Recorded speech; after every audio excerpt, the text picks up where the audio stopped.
Hi everyone, Chat is a powerful tool that can help teachers with a variety of educational needs to use it. Simply ask a question or provide a prompt related to your topic. For example, if you're teaching biology and need to explain photosynthesis, you can ask what is photosynthesis or how does photosynthesis work. After you've asked your question, Chat will generate a response.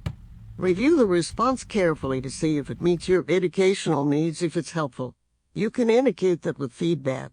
Alternatively, if you find that the response isn't helpful, you can provide feedback to help Chat improve over time. If you need further clarification or have additional questions, you can ask follow-up questions. Chat is designed to handle complex conversations and can generate human-like responses.